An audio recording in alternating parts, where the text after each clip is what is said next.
Hello. Hi, everyone.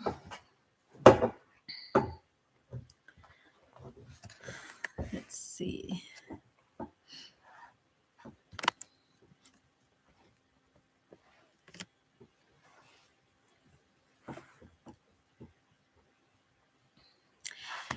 It is 4:30 and you are welcome.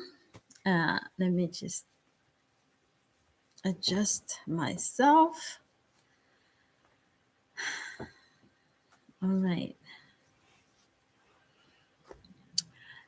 It's 4:30 here in Stockholm, Sweden, and I'm sure it's about time for the live to start at your ends, whatever it is.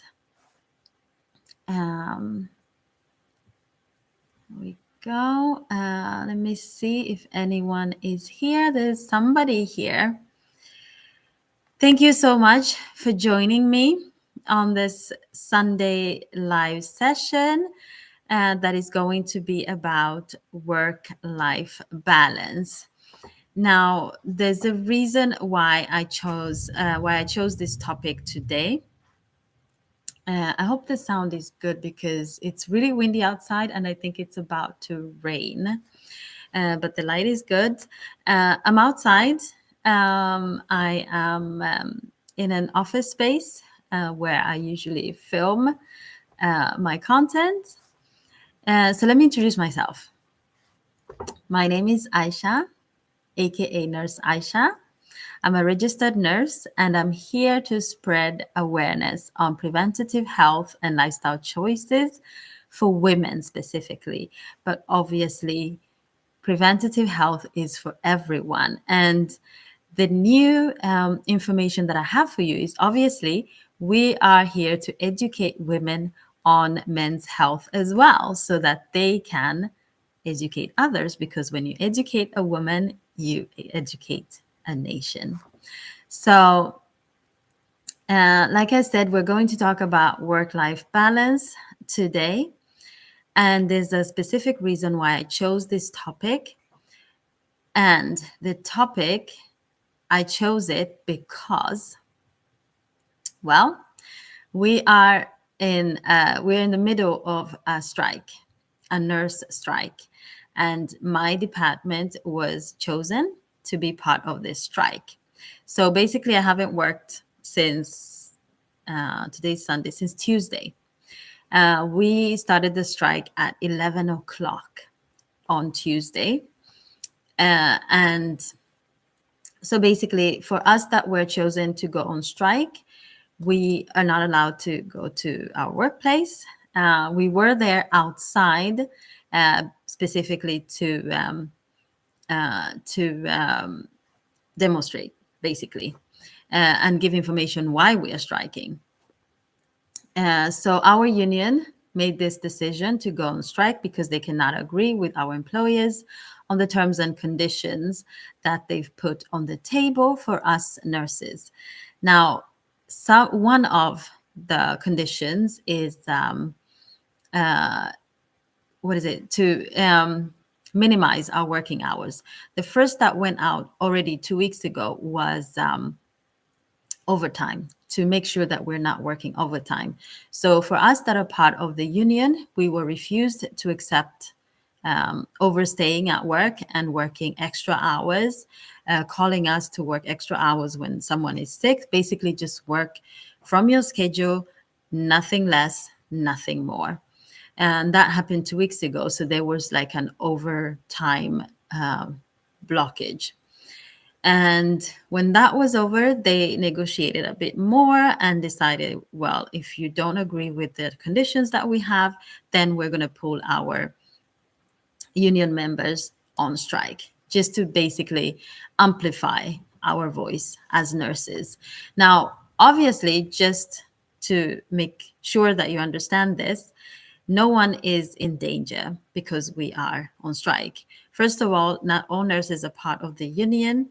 And second of all, there's a priority list, and there's also different departments that are exception to the strike, and also some specialist nurses that are an exception to the strike. And from my department, they chose the trainee nurses to not be part of the strike, which I kind of understand because they're new at their job, they're excited, they still have the energy, and they're not, maybe, I'm not sure, maybe not all of them have the energy, because I hear some of them complaining about the work hours and the workload.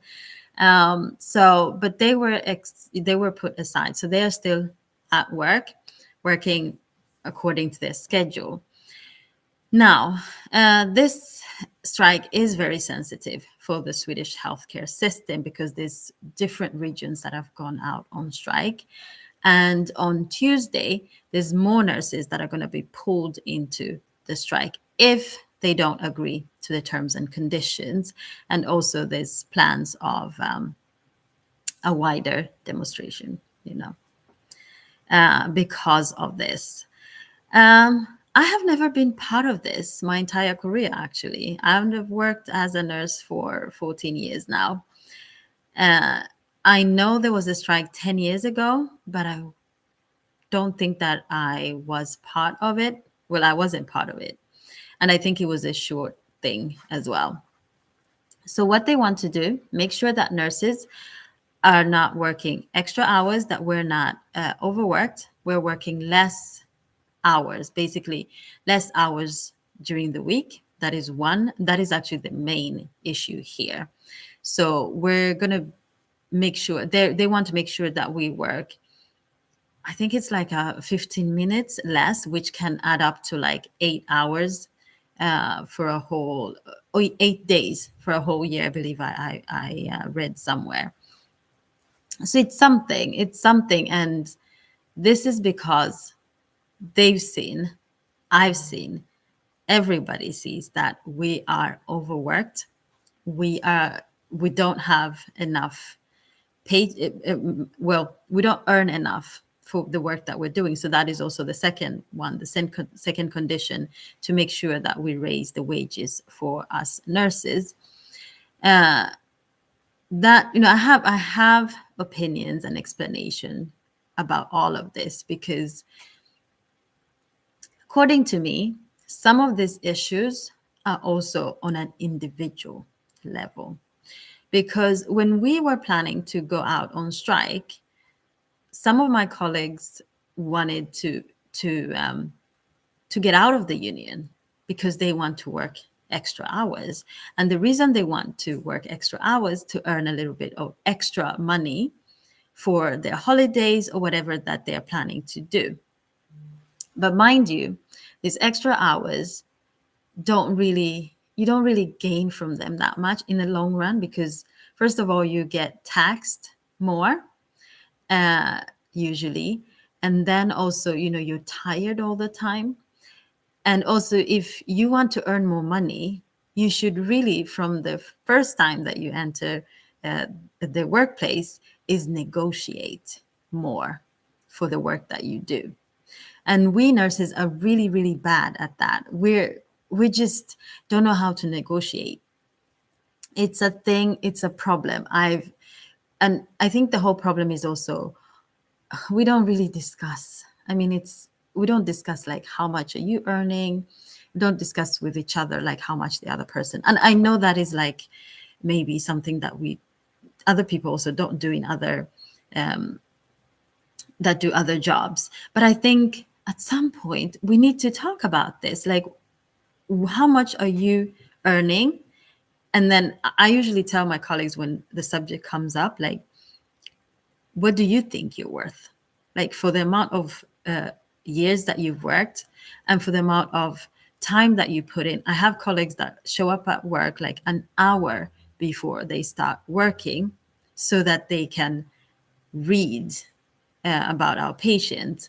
And I mean, I've done it in the beginning of my career. I did it because you're nervous. You want to be ahead of not of the schedule, but ahead. You want to have more information. You want to be well revised about the patients. You want to learn. You just basically want to suck in all the information. But that hour, if you're coming in every day an hour earlier.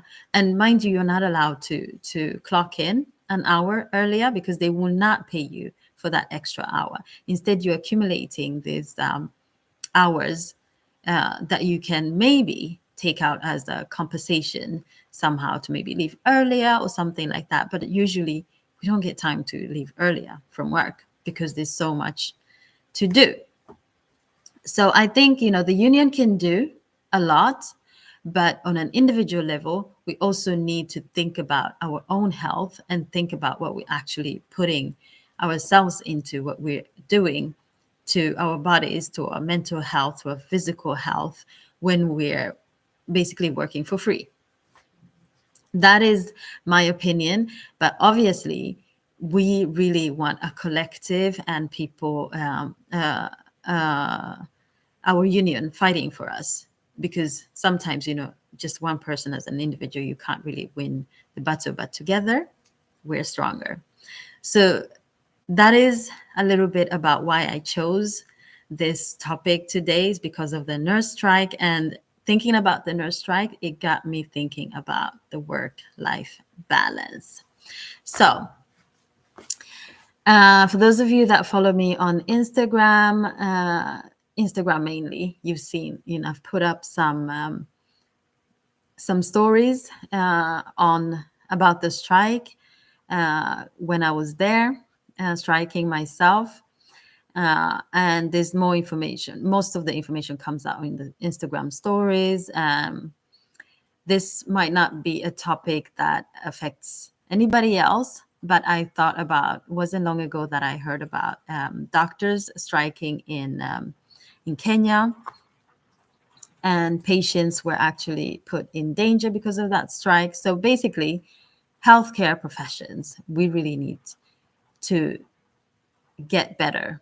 We really need to prioritize healthcare in everywhere, basically. Make sure that nurses, doctors, assistant nurses, people that work in the healthcare system really are safe, that they are safe in their workplaces, that they are paid for the work that they do, and that we're not overworking, basically, and jeopardizing our physical and mental health, because that's where all of this comes from. These strikes, they come from that place of feeling as though you're not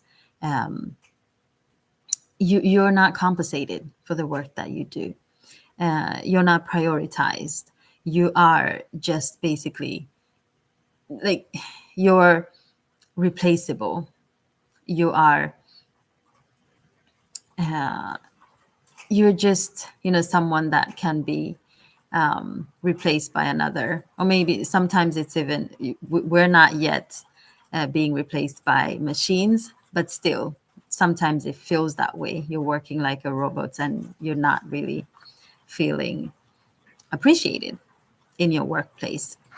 Yeah, and if it's really, really that bad, I usually tell people, there's options. There's so many options. This is why I chose nursing, because there's so many options.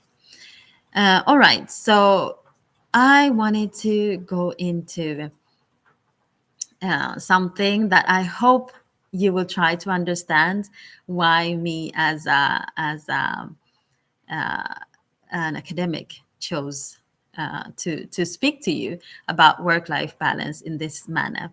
So I chose a theory that we're going to go through bits and pieces that can make us understand the work-life balance and what we need to do to make sure that we are mentally, physically, and stable when we are working, because we spend so much time doing our work. We spend so much time at work, and some of you even work after you leave your workplace. You work from home, which is something I'm so grateful that I don't work from home, because my home is my island. It is my safe zone. I don't want to bring work into my home. So I'm so happy. Well, obviously I do Nurse Aisha. Nurse Aisha does not feel like work. It really is my passion. It's really something that I enjoy doing and that I get a lot of reward from. I have a lot of support from you guys, so I don't feel as though it's a burden. But sometimes our workplaces can feel like a burden. So now, if you take your computer and also work from home, that can be problematic in so many ways. Okay, so I chose a theory, a framework, a theoretical framework theory, um, and it's the demand, control, and support model. I think I talked about this in a video when I was explaining. Um, I was talking a bit about my career as a nurse. I remember that I mentioned it very short. It's there somewhere in the archives. Uh, I'll, well, I can't really look for it because I will not be able to insert it here, but I'm sure that I talked about it. So it basically is a framework, a model used to understand the relationship between job demands, job control, and workplace social support, and how these factors can influence employees' health and well-being. So basically, we talk about the demand, we talk about how much control you have at your workplace, and then how much support you have. So I use this almost all the time. After I've spent time, a bit of time, months, years, maybe, at a workplace, and I kind of feel like something doesn't feel right. I think I think that way. Like I use that framework to think about how much workload do I have, demand, how much control do I have over this situation? Like how can I make decisions, control my work hours, maybe come in a bit later without putting anyone in danger? Can I leave on time? Uh, and then the support. Do I have support from my colleagues? Do I have support from my boss? Is it an environment? Is it a good work environment? I usually think in those terms just to make sure that I'm okay. Like I'm on a safe foundation while I'm working. So it's not really far fetched from the real situation at work. So whatever you do, try and use this framework to see if you can find out how much workload and demand you have, and if you have enough control and support, because that will ensure, like if you're stressed at work, if you really feel as though you cannot bear it anymore and you feel anxiety going to work, like your legs are heavy, you have headaches, you just have a stomach ache, you don't feel as though you want to go to work, you're calling in sick every other day, that is a problem. And this is something that that employers need to look out for. They actually do here. Like if you call in sick too often, they have to call you into a meeting to ask why, because usually that's a sign of some type of disruption in your work and the workplace. So it's never just you on an individual level, but it has to do with the entire work environment and workplace where you are. So when we talk about job demand, it's the workload, it's the pressure, it's the work environment, psychological and emotional demand. That we have a lot where I work. There's a lot of workload. There's time pressure. You have to do things on time, some more, some less. Like you cannot miss, to give someone their treatment at a certain point. You have to do it. And then the psychological and emotional demand. That can be really, really high, depending on which department you're working at. Like when I used to work in the palliative care unit, it was very, very heavy at times, especially when there were families and kids involved. I think I talked about this in the breast cancer clip, in the breast cancer video. Uh, when you have patients that pass on and they have little kids and they have, you know, families that they leave behind, you just feel, especially kids, you just feel some type of way. So this is why most of those departments offer debriefing moments, which then becomes a support. But we're not quite there yet. So high job demand can impact your health negatively, right? So if you are constantly overloaded with work and you have very little control, this can make you sick, basically, both physically and mentally.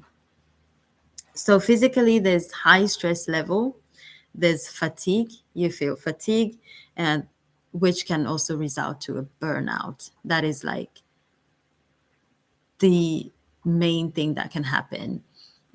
People actually also get depressed and think that maybe it's their fault, but it's really due to the workload. And you also get other physical symptoms that you don't know where they're coming from, but it's really maybe of the constant workload that you're getting, the demand at your workplace. So the worst thing that can happen is the physical damage, the cardiovascular diseases that you can get that can be chronic. You can get mental health issues that can be also chronic, that don't go away, basically. So these are the problems that can happen when we have a high demand in workload. All right. So that is demand, part of the demand control and support system. So the next part is job control. Having control over your work activities or work situation, decision making, and that gives you a sense of autonomy, that you can actually decide. Some of you can come and go as you please from your workplaces. That lowers stress, gives you a improved job satisfaction, which enhances your mental health, and you get a sense of accomplishment, right? This is very important that you feel when you're working. Make sure that you feel, first of all, appreciated, that you have some type of control. You can get control in many places. You can decide when to have your lunch, perhaps, or how long your lunch is. We don't have that. We have 30 minutes break, and that's it. But the good thing with my job is that it varies. At some departments or some days, even this can vary during the weeks, and the workload can vary, the control can vary depending on where you're working, when you're working. So you might one day not even have lunch, while the other day you can even take out a whole hour and just sit and chill with your colleagues. But overall, we don't have that much control, really, because it's already decided for us, the activities that we do. The workload varies a little bit. And the decision making, not really. So you see where I'm going with this. This is why we're on strike, because there's very little control. Very, very little control in decision making, in deciding when you're coming and going, what type of the accomplishment is there. Like especially, when you get feedback from the patients, or you see patients leaving and they were really in a bad state when they came in, and you feel some type of accomplishment, but it's not really something that you controlled by yourself, right? It's not even something that you accomplished by yourself, right? Stress can vary. I mean, obviously, nurses in the emergency room can one day really be really, really stressed. Those are the ones that really, say, experience the highest level of stress, because of, the type of work that they do in an emergency room, because everything happens, very, very quickly, and they have to perform right there, right then, and make the right decisions. So, but the other nurses also that have that type of stress level at their work. So unfortunately, because of this, many of us nurses are burnt out. Many of us are tired, sick, and unfortunately, throughout the whole healthcare system and healthcare professionals, you will find the most unhealthy people. This is sad, but true. Very many of us are unhealthy. Yes, there's a big portion of us that are aware and make sure to meet the requirements, to to lead a healthier life. But many healthcare professionals are very unhealthy. There's high rates of drug abuse, and that is not just for us, but it's also because, unfortunately, there's access to these type of drugs. So that results in people misusing this access. And there's a lot of alcoholism due to stress, mental health issues. You find also that the drug abuse comes also from maybe pain management, pain that is a result of diseases accumulated within the work. So it can be a spiral of negative situations. It's not just one thing. You have obesity. Many of us have obesity. That's a public health problem, but still, within healthcare providers, you can find a lot of obesity. And then, of course, mental health issues. So this is due to high levels of stress and workload, unfortunately. So just because we're in the healthcare system does not mean that we are freed from, the public health issues that a lot of people face. But usually within us, the healthcare professionals, there's those problems, very much. And I think going back to the strike that I talked about, some of us can, speaking of control, some of us cannot even afford to go to retire, basically, when it's time to retire. And that we've seen, results into working until, way into their 70s, which also then results in disease. So it's something that really we need to get better at. The control at work, but also the demand. So the third point is social support. How much support you have in your workplace.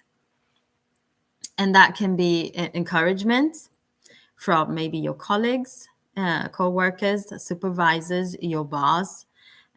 This can be emotional support. Like I talked about the debriefing sessions that we have all throughout the different departments, but I've had them mainly when I used to work with palliative care.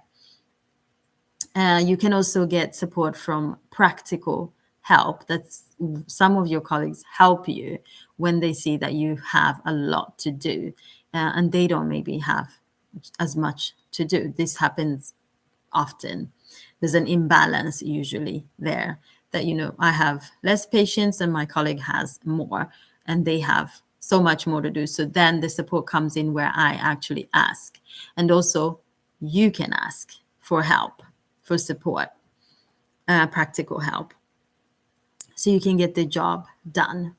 That makes you also feel better about your job and your colleagues as well. There has to be a balance, because high demand and low control and also low support is very harmful for our health when we're working, wherever we're working. Now, I'm talking about me because, I'm talking about my workplace and nurses and all of that, but this applies to almost everywhere, wherever you're working. If you work in an office area, if you work with IT, if you work with what else, what other professions are there? There's so many professions, but wherever that you do, the demand, control, and support framework, you can apply this to that. So we're not robots, and we should not work like robots, because this can lead to stress and stress related illnesses, mental health issues, and physical health issues, diseases, basically. So if we were to put it side to side, like put a balance to this, and see which is better and which is less. So we talk about the demand and control.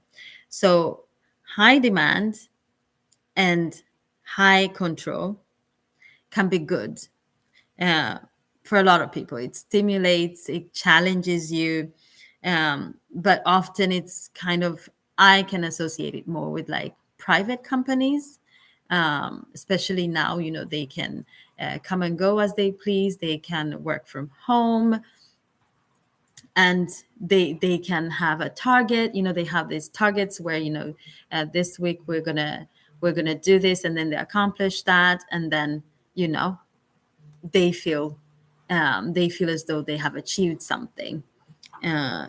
So that is great. And then they also have they can leave their work in the middle of the work, maybe go out for a run, or maybe go for a long lunch, or maybe have a half day. So all of that matters. So high demand, high control is good, but not all of us can have that. So then there's low demand and low control. That is more of that leads to like passive work, which can also lead to basically you being bored. At least I would be, and that does not give you a lot of motivation, and it's not good for your mental health either. You want to have a balance still. I don't know if you can hear the rain, but oh my God, it's raining. Yeah, so that is low demand, low control. So you don't want that either. There has to be balance. So then there's low demand, high control. I hope that this makes sense to you, because to me it does. It really does.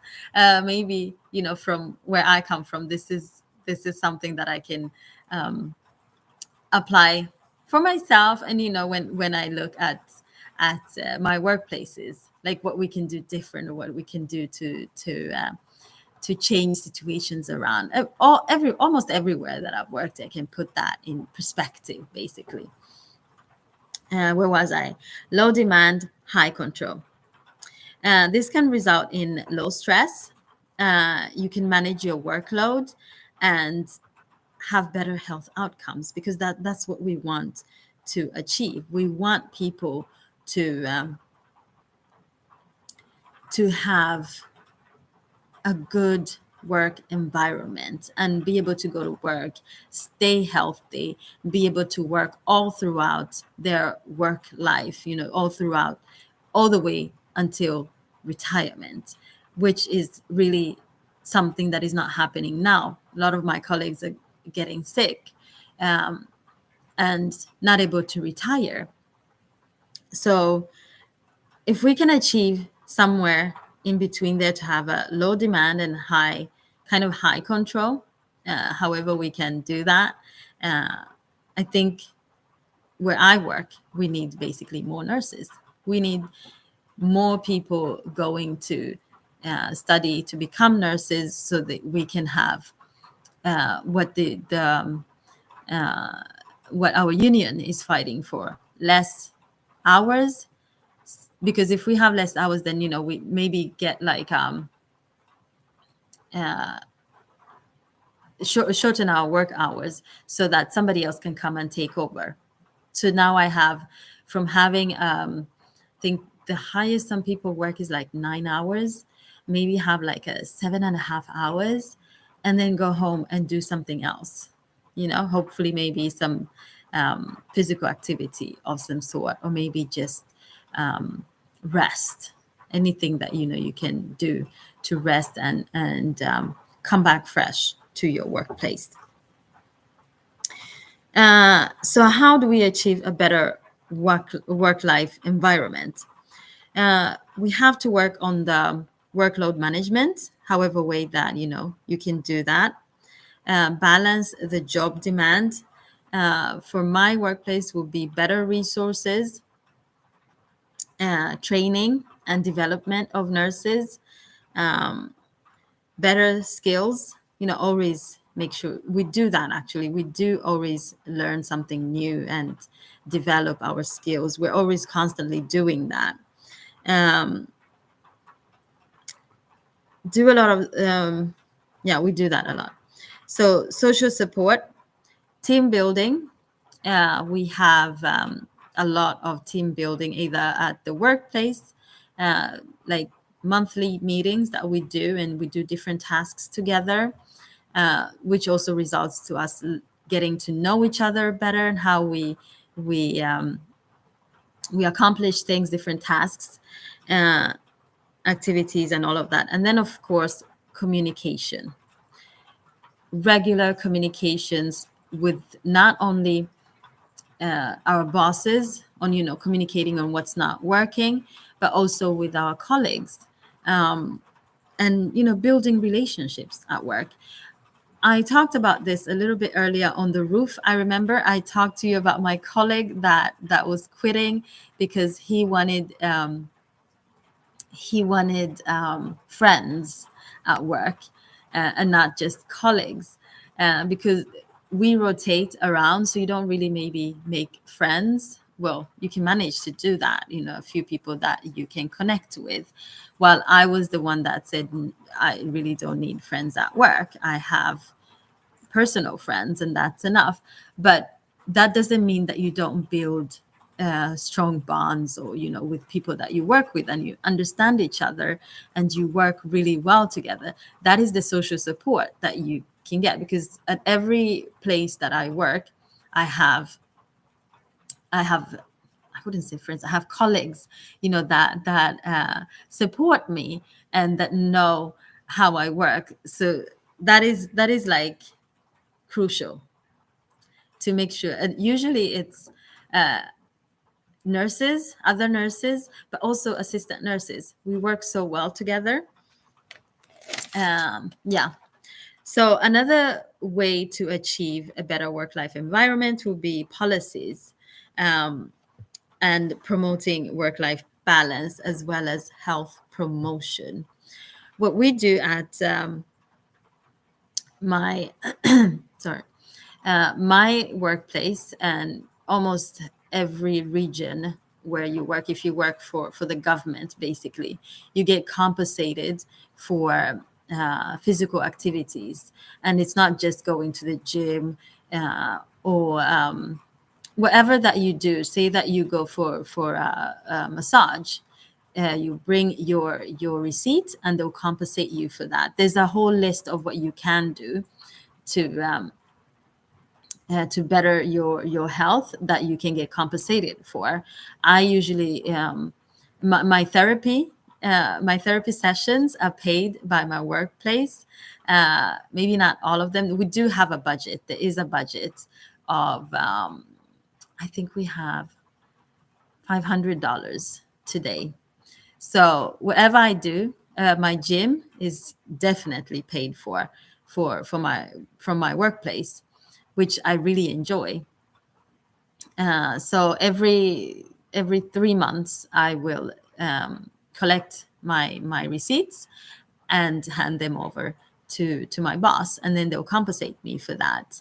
My therapist sessions are kind of pricey, so some of it is compensated, but not all of it. So I'm not going to bore you more with this theory, but I'm going to explain why I chose this theory to explain, because really we can use theories like this to measure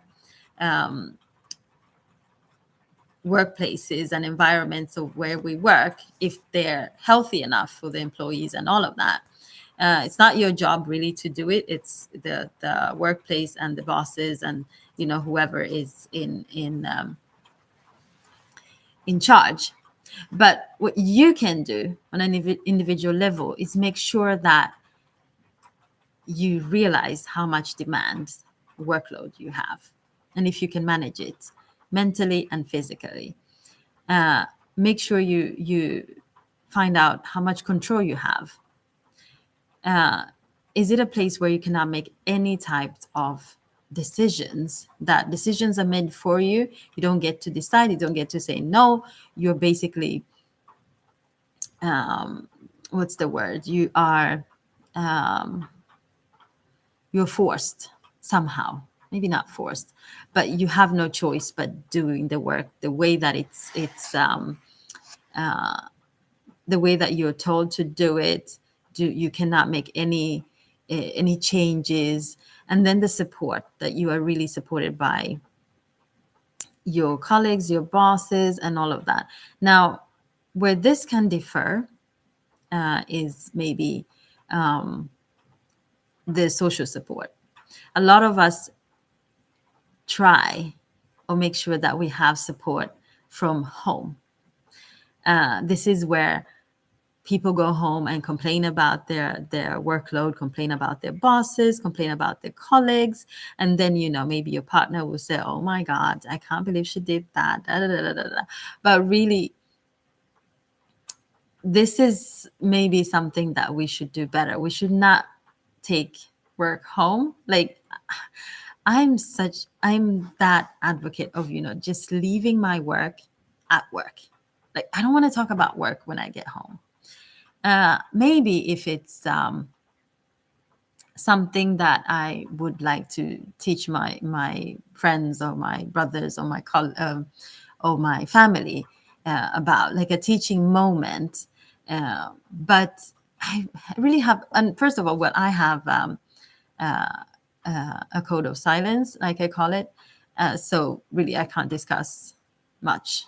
I can discuss the situation, but maybe not in details, and not who I saw, what things like that. So that also maybe is ingrained in me, that when I get home, there's so much other things that I can talk about other than my work.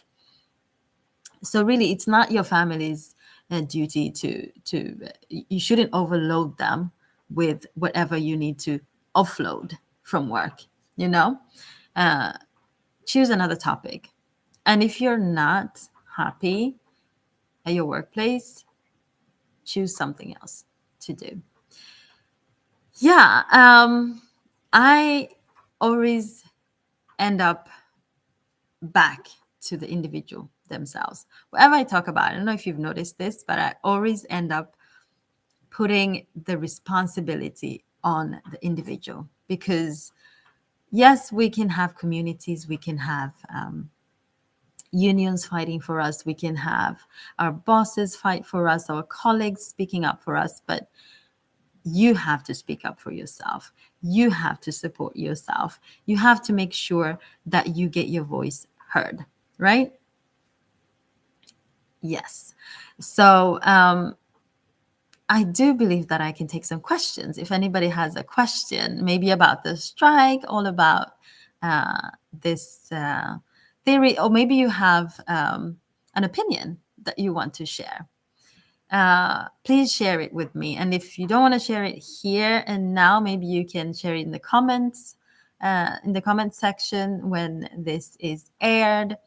But I would really love to hear what you think about this topic and what you do for your well-being in your workplace. How is it where you work? Is there is it a good environment? How is the workload at your where you work? How is the control? Do you feel like you are in control? And how is the support? I would really love to hear from you. Those of you that are here now and those of you that will watch this later, I would really, really love to hear from you, because this is an important topic, because we work every day, all day. I feel like most of the times, well, if I have a very intense week, I would really I'll really spend it at work, most of it. Like, if you feel as though, even though you have, those 2 days off, you feel as though you're not ready when Monday comes around. I know many of you, in fact, this is something that I've heard so many people say about the Monday blues. And for me, if you really have the Monday blues every Monday and you don't feel like going to work, something is wrong. Like, something is wrong. I'm not saying you should be excited. I think there should be some type of excitement when you're going to work. Something, that you're looking forward. Maybe something that you want to finish doing. Someone that you're looking forward to seeing. Or maybe just, feeling as though you have a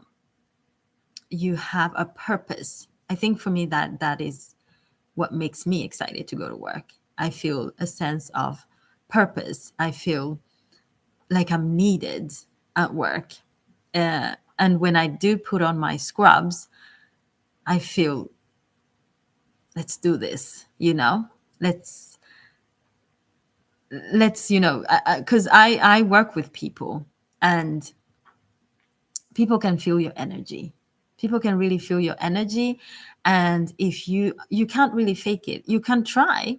But sometimes I've seen, my colleagues come to work and are not quite well.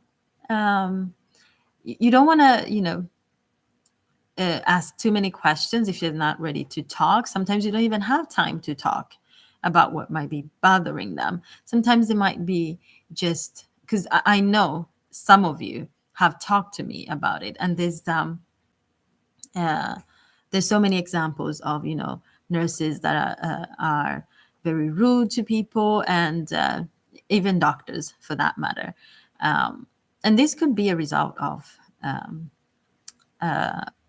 workload that cannot be managed. So yeah, they just build up this tension, and then that results into bad energy. Much love from Kenya. Yes, I met you in Cliffy with Mara. Hi, Carlos. Nice to have you back. Thank you for joining. So I want to hear from you about your how you manage your work balance situation, and how your work situation is. And before I forget, is there anyone here from Sweden? No. Okay. So health, I talk about this all the time. Health is politics, unfortunately. So I want to remind everyone here that is in Sweden to go vote today. It's not maybe the normal vote, but it's the European Union election today. So don't forget to vote. And for the rest of you that are in Europe, maybe it'll be your turn soon.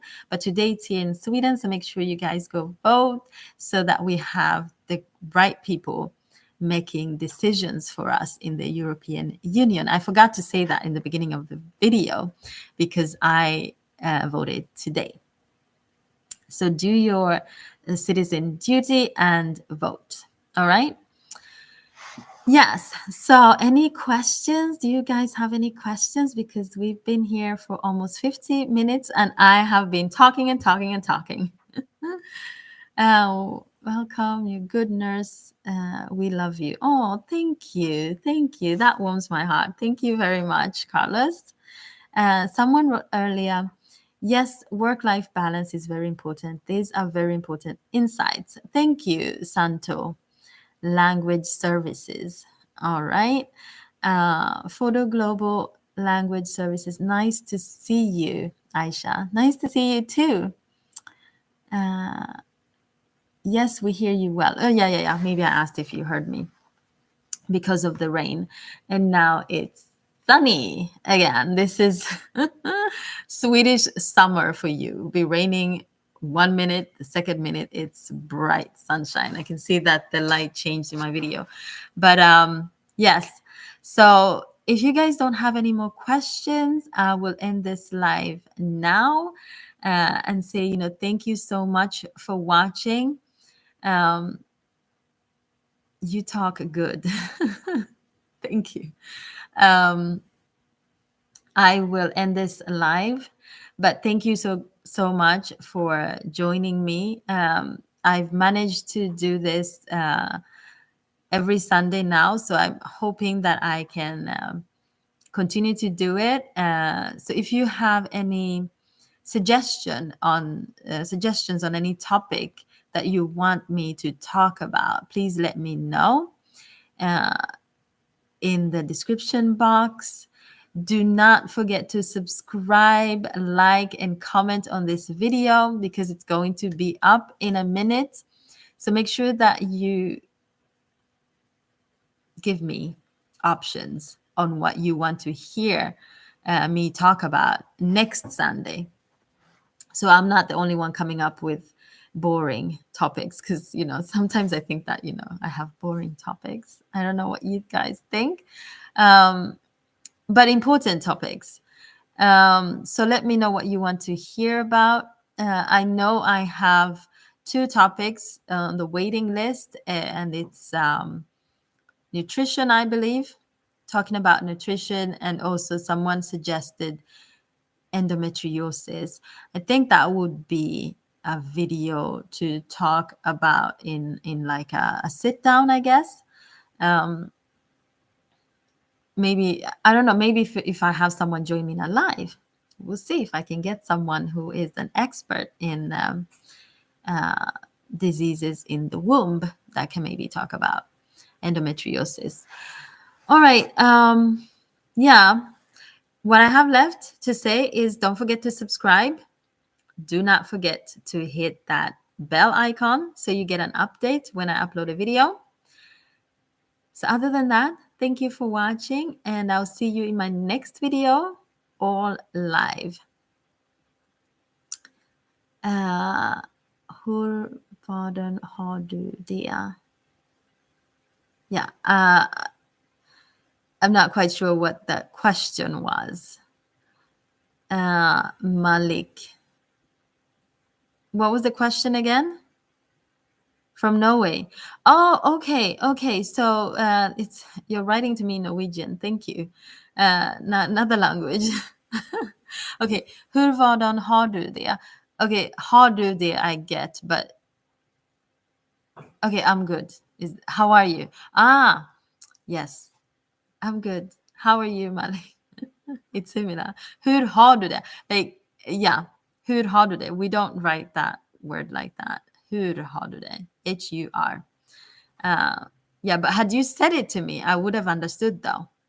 That's the difference. It's very hard to read Norwegian, but when they speak, I understand.